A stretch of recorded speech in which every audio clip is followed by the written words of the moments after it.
ሰላም ጤና ይስጥልኝ። የስኳር ታካሚ ሆነው ምን ልብላ ምንስ አልብላ የሚል ነገር አስቸግሮታል? እንግዲያስ ዛሬ ለርሶ ነው ይህ ቪዲዮ። አስሩን የአመጋገብ ዘይቤዎች እነግሮታለሁ። አብረው ይከታተሉ እስከ መጨረሻው ይዩ። በተለይ አስረኛውን ከዘለሉ ምንም አይነት መድኃኒት ቢወስዱ ምንም አይነት ክትትል ቢያደርጉ የጎንዮሽ ጉዳቶች መምጣታቸው አይቀርም። ስለዚህ እስከ መጨረሻው ይከታተሉ። በአንደኛ ደረጃ የተቀመጠው የተጣራ ስኳር ያላቸውን ምግቦች አለመመገብ ነው። ይህም እንደ ጣፋጭ ነገር፣ ኬክ፣ ለስላሳ መጠጦች እንዲሁም ደግሞ ጣፋጭ ጁሶችን መጠቀም ማቆም አለቦት። ሁለተኛ ክብደቶን ማስተካከል መቻል አለቦት። ክብደቶን ከሚጠበቀው በታች ማድረግ የለበትም፣ ከሚጠበቀው በላይ ማድረግ የለበትም። ክብደቶን ለማስተካከል ደግሞ የሚመገቡትን ምግብ ሪጉላር ማድረግ አለቦት።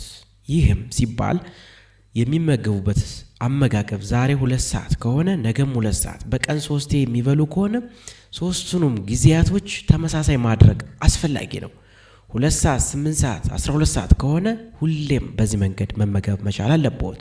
ይህም የሚጠቅመው በደሞ ውስጥ የሚገኘውን የስኳር መጠን ፍላክቹዌት እንዳያደርግ ወይም ደግሞ እንዳይቀያየር ለማድረግ ከፍተኛው ሚና ስለሚጫወት ነው። ሶስተኛ ማድረግ ያለበት አትክልትና ፍራፍሬዎችን ፎከስ ማድረግ አለበት። አትክልትና ፍራፍሬዎችን ምግቦት ሜኑ ላይ ማካተት መቻል አለበት። ይህም ሲባል አትክልትና ፍራፍሬዎች በውስጣቸው የያዙት ንጥረ ነገር፣ የያዙት ሚኔራል፣ የያዙት ነገር በሙሉ ለስኳር ታካሚዎች ተስማሚ ስለሆኑ ነው። ነገር ግን የሚመገቧቸው አትክልትና ፍራፍሬዎችም በመጠንና በውስን መሆን አለባቸው። ለምሳሌ አብዝተው መመገብ ያለበት አትክልትና ፍራፍሬዎች አሉ፣ አብዝተው መመገብ የሌለበት ደግሞ አትክልትና ፍራፍሬዎች አሉ። እነዚህ ላይም ጥንቃቄ ማድረግ አለበት። እነዚህ ላይ ጥንቃቄ ሳያደርጉ ማንኛውንም አትክልትና ፍራፍሬ የሚወስዱ ከሆነ የስኳር መጠኖ ከፍ ሊል ይችላል፣ ዝቅም ሊል ይችላል። ስለዚህ መድኃኒቱን እየወሰዱ ላይስተካከል ይችላል ማለት ነው። የስኳር መጠኖ ላይስተካከል ይችላል፣ ውስብስብ ችግሮችም ሊመጣቦት ይችላልና አትክልትና ፍራፍሬዎችን ሲመገቡ ጥንቃቄዎች ያስፈልጋሉ። በሶስተኛ ደረጃ ማድረግ ያለበት ጤናማ የሆኑ ፕሮቲኖችን መጠቀም አለበት። ጤናማ የሆኑ ፕሮቲኖችን ሊጠቀሙ ይገባል ማለት ነው። እነዚህ ጤናማ የሆኑ ፕሮቲኖች እነማን ናቸው ካሉ አቮካዶ፣ በመጠኑ ለውዝ፣ እንዲሁም አተር፣ ባቄላ፣ ምስር። ሌላኛው ደግሞ የአካል ብቃት እንቅስቃሴ ማድረግ ነው። የአካል ብቃት እንቅስቃሴ ማድረግ እንግዲህ ሳይንቲፊካሊ አንድ ሰው በሳምንት ውስጥ ለ5 ቀን በቀን ለ30 ደቂቃ ወይም ደግሞ በሳምንት ለ150 ደቂቃ የአካል ብቃት እንቅስቃሴ ማድረግ አለበት። ነገር ግን ለስኳር ታካሚዎች የተፈቀዱ የእንቅስቃሴ አይነቶች አሉ፣ ያልተፈቀዱ አሉ። ይህንም ክትትል ከሚያደርጉበት የሕክምና ተቋም የሚያክሞት ሐኪም ጋር መመካከርና የስኳር መጠኑን ማወቅ አለበት። እንቅስቃሴ በሚያደርጉበት ጊዜ አንዳንድ እንቅስቃሴዎች በደሞ ውስጥ የሚገኘው ግሉኮስ ሙሉ ለሙሉ ወደ ሕዋስ በማስፈራጨት ለሃይፖግላይሴሚያ ሊያጋልጥ ይችላል። አንዳንድ እንቅስቃሴዎች ደግሞ በሰውነት ውስጥ የሚገኘው ግሉኮስ በከፍተኛ ሁኔታ በመጨመር ለሃይፐርግላይሴሚያ ሊያጋልጥ ይችላል። ስለዚህ የአካል ብቃት እንቅስቃሴ በሚያደርጉበት ጊዜ የሐኪሙን እርዳታ በመጠየቅ መሆን አለበት ማለት ነው። ሌላው ወሳኙ ክትትል ማድረግ ነው። የስኳር ታካሚ ከሆኑ ክትትልዎትን በየወቅቱ ማድረግ አለቦት። በየ1 ወር ከሆነ በ1 ወር ውስጥ መገኘት አለቦት። በየ3 ወር ከሆነ በየ3 ወር ውስጥ መገኘት አለቦት። ይህ ክትትል የሚሰጥቦት ምክንያት አለው። ምክንያቱ ምንድነው ካሉ የዛሬ ወር ሲመጡ አንደኛ የሚያሰሩት የላቦራቶሪ ምርመራ ሊኖር ይችላል። የሚያሰሩት የኢሜጂንግ ምርመራዎች ሊኖሩ ይችላሉ። ውስብስብ ችግሮችን ለመለየት የሚያሰሩት ምርመራ ሊኖር ይችላል። ስለዚህ ከተነገሩት ወይም ደግሞ ከተቀጠሩበት ቀን ማሳለፍም መቅረትም የለቦትም። በተለይ የሚያስቸግረው አንዳንድ ታካሚዎች የስኳር ህመም ያለባቸው ቀጠሯቸውን አሳልፈው ሌላ ቦታ ወይም ደግሞ በራሳቸው እየገዙ መድኃኒቱን የሚወስዳሉ። መድኃኒቱን መውሰድ ብቻ ሳይሆን የጎንዮሽ ጉዳቶችንም በምርመራ ማረጋገጥ አስፈላጊ ሆኖ ስለሚገኝ በቀጠሮት የሚደረጉ የምርመራ ሂደቶችም ሊኖሩ ይችላሉ።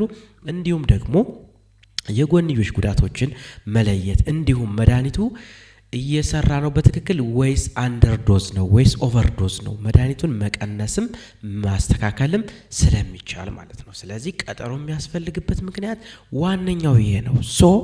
በቀጠሯችሁ ተገኝታችሁ መድኃኒታችሁን በትክክል መውሰድ መቻል አለባችሁ። ስለዚህ ክትትል ማድረግ ትልቁን ሚና ይይዛል ማለት ነው። ሌላው ደግሞ ጨው መቀነስና ውሃ በደንብ መጠጣት ነው።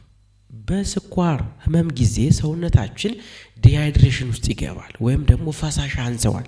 ፈሳሽ በሚቀንስበት በሚያንሰው ጊዜ እኛ ማድረግ ያለብን በቂ ፈሳሽ በቂ ውሃ መውሰድ መቻል አለብን ማለት ነው። ካልሆነ ሴሎቻችን ህዋሶቻችን ዲሃይድሬሽን ውስጥ ይገባሉ ማለት ነው። ሌላው ደግሞ ምንድነው ካላችሁ ክብደትን መቆጣጠር ነው። ክብደታችንን አንደርዌይት ማድረግ የለብንም፣ ኦቨርዌይት ማድረግ የለብንም። ክብደታችን በአቬሬጅ መሆን አለበት፣ በሚጠበቀው ልክ መሆን አለበት ክብደታችን ማለት ነው።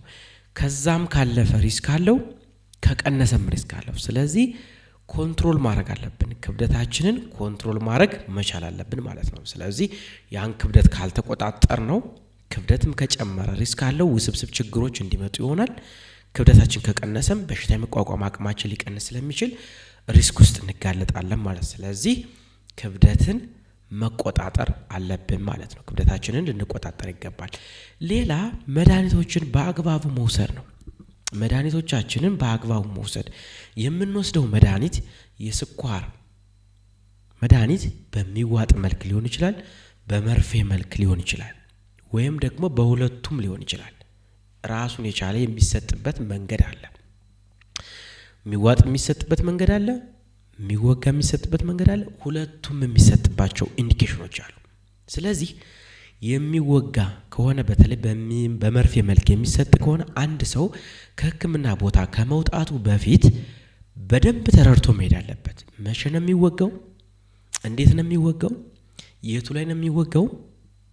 በሚወጋበት ጊዜ የሚመጡ የጎንዮሽ ጉዳቶች ምንድን ናቸው? እንዲሁም ደግሞ መጠኑ ስንት ላይ ነው? ጠዋት የሚወስደው ስንት ነው?